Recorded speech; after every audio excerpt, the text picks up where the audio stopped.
Hi, welcome to the planning webinar. I'm Trudy Dempsey and I'm an equine trainer and certified behaviourist based in the southwest of England. You can find me on Facebook, Instagram, YouTube and my own website, which is equinetrainingandbehaviourist.com, if you'd like more information about my ethos and training methods. So why plan? I'm always banging on about training and people get so fed up with it, I'm sure, but there was a time when I didn't plan, and it's going back a long time now, but I remember how I used to get so frustrated with my training and how things would go wrong and I hadn't seemed to see that that could happen. So when we learn new skills, by planning we can eliminate a lot of those errors, not all of them, but a lot of them. Because planning offers us the opportunity to have a dry run through the training we're going to carry out when we're in front of the horse and think about the different outcomes that we might get. Of course, we've got just general plans where we decide that we're going to train on a certain day, if we need to book an arena to do that or whatever. We have to be a bit organised in our planning. We've also got flow charts that can help us imagine all of the what ifs that might occur while we're training. What if the horse does X and I haven't planned for X? What will be my strategy at that point? And of course, we've got shaping plans that let us get into the detail of those specific behaviours that we're shaping towards the perfect end. The more experience you have, the better you plan, and that seems back to front, I know, but when I first started out I would think I'd covered all bases, but in actual fact I got better and better the more I learnt to plan. Because I think there's a degree of confidence in the rookie trainer that leads them to underestimate the benefits of planning. It certainly did for me, and I'm not a great planner. I was never a great list maker or anything like that, so training was no different to the rest of my life. I didn't plan for it. And so yeah, you get that sort of I'm on top of the world and nothing can touch me and everything's going great until it isn't. So in general planning terms, really straightforward, and I think most people are used to either using some kind of diary, be that paper. I'm a great one for writing things down. It's one of my favourite recording devices. Or whether you're using an app or some sort of online calendar or diary. And often for trainers it's handy to have online calendars, diaries that we can share with our clients. They're often free, and once you get the hang of using them, they're very straightforward. So you might have something like a Google diary here where I can put in all that I want to, when I'm going to do the training and roughly what I'm going to train. Shaping plans, just a little different. We always talk about that staircase going up towards the ultimate training goal. We're shaping ever onwards and upwards, and you might consider, if you haven't already, taking the shaping webinar course, because that's going to take you through a lot more detail on shaping. But in actual fact, the reality of shaping is it's much more likely to be a staircase that you go up and down a little. It's a great analogy for the starter at clicker training and positive reinforcement to get the idea of those little even steps going upwards. But often those steps are great big chunks and then little tiny pieces. We just you always think of fine slicing with your shaping, but in actual fact that has to be guided by the learner. So you begin by defining that target behaviour, goal behaviour that you're going to be training, and work towards it in small steps from an existing behaviour that's closest to it until you get closer and closer. But often you're spreading your training out across a base whereby that shaping plan has to cover a lot of elements of the behaviour you're looking at. So for instance, here we're looking at a very simple shaping plan for putting hooves on a mat. So my target or goal behaviour is sat there at the very top, and at the bottom, the very bottom of the chart I will put the existing closest behaviour to that. You'll find out a lot more about this if you take the shaping webinar, but we'll leave it as simple as there being an existing behaviour close to it. And that might be when we're putting hooves on a mat for the horse taking a step, because it can take a step towards the mat. And then we shape it in tiny elements. So taking a step towards the mat, it might be 3 meters away, taking a slightly closer step to the mat. And then the next criteria might be taking an even closer step to the mat until the step where we say at this point they're going to put 1 hoof on the mat, and then lots more steps until both hooves are on the mat. Of course, for a simple behaviour like putting a hoof on a mat, it's probably not going to have as many steps as something like loading a horse on a trailer. So each specific behaviour will have a shaping plan, and each chain of behaviours, mounting at the mounting block, loading on a trailer, are chained behaviours where you get a number of behaviours following each other in a sequence.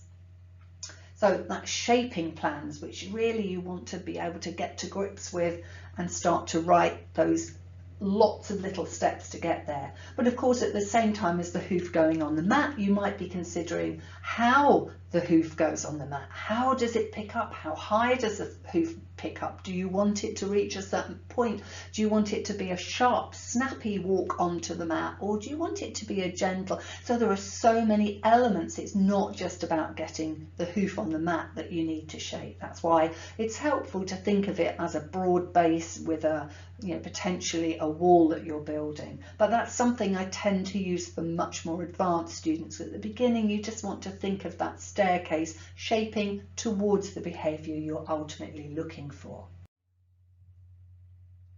So the definition of shaping, you might like to pause now and jot down your own definition of shaping, because I think everyone has an idea what they think it might be. So maybe pause the video now and think about what your definition of shaping is. And from Paul Chance's book Learning and Behaviour, we have that shaping is the reinforcement of successive approximations of a desired behaviour.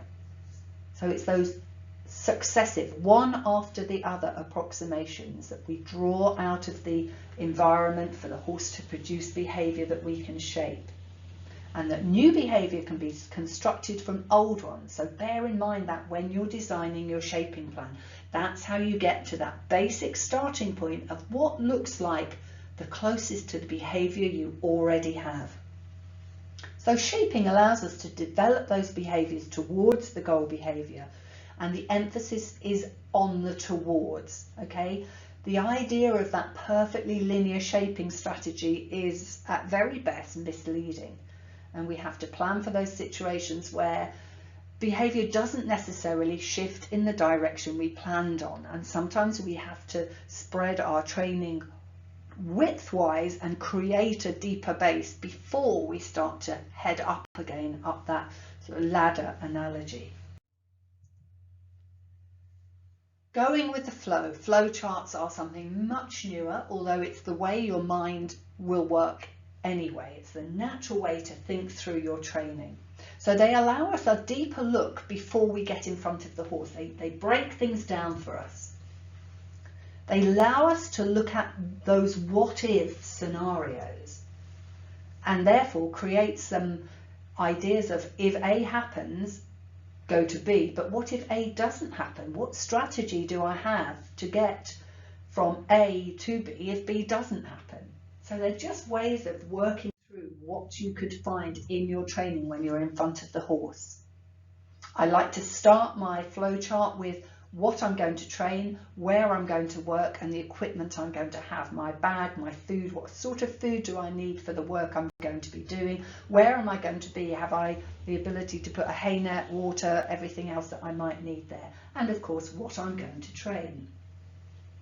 So if we take the example of putting a horse's head into a hula hoop, which is a great precursor for teaching the horse to put their head into a head collar or a bridle, I'm going to think that a good way around this would be to offer that hula hoop.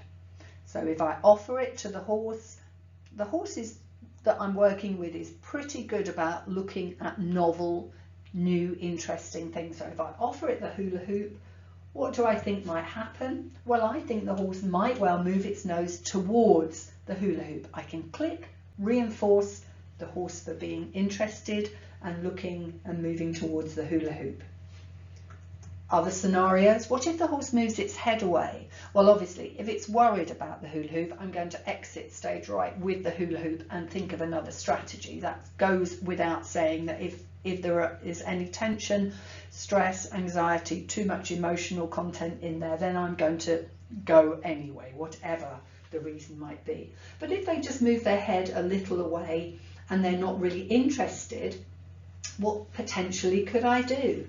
I can go away and cry in the corner, but I could ask myself, is touch a target on cue? And if it is with this horse, then, well, I've got a route in, haven't I? I can renew my touch cue. I can do a few target touches with something that the horse is really good, and then I can apply that to my hula hoop. So there we go. What about if the horse leaves the training area? What am I going to do then? Again, I could just go and cry in the corner. I'm not suggesting they've left the arena I'm training in, but just they've left me and they don't want to train with me. And you'll see this many times. People go after their horse, they click it for coming back or having some attention on them. And then the horse thinks, well, you know, every time I move off, she comes and gets me and clicks me just for being around her. So maybe I'll just walk off and do that a lot because I quite like that way of getting reinforcement. So you're building up a pattern there, a chain, which is not particularly helpful to you and your horse. So that's flowcharts. In brief, we could have a whole webinar just on flowcharts, and that's certainly something I'm going to consider doing in the future. So experience teaches us to plan.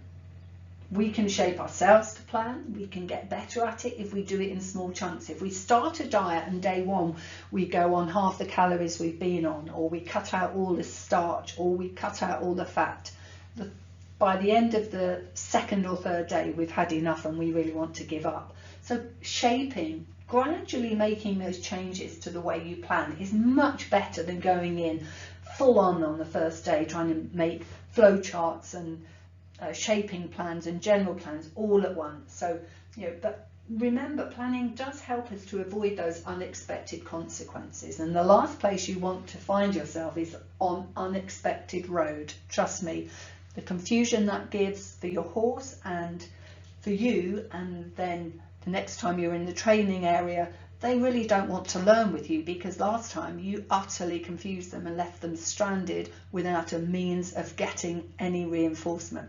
So it's all about getting ahead of the game in your mind, and some great ways to plan. You don't have to do it in writing, although for me that's a great way, a pen and paper. Some people prefer to do it. There are some online options that you can write plans within, but you know, for me it's just a pen and paper. For some people, they like to sit down in front of a camera just before they start training and say, you know, I'm going to do this, this is my horse, this is the food I've got chaff for a slow chew here so that I can do lots of stop-start work and have the calmness, or I've got apple and carrot because I want a little bit more sharpness in the transitions, I want a quicker response, I don't want a long chew time. So, you know, they just talk through it before they get into the training arena. What will I do if my horse wants to leave me? Well, maybe I'll just go up to a bucket or a mat and put some food in it and walk away and have a thought process and see where it takes me. So this is a very, very basic webinar on planning, just to support other webinars that you might be taking. So I hope you've enjoyed it, and if you want to know more about planning, just ask in whatever teaching environment of mine you're finding yourself right now. Enjoy your planning.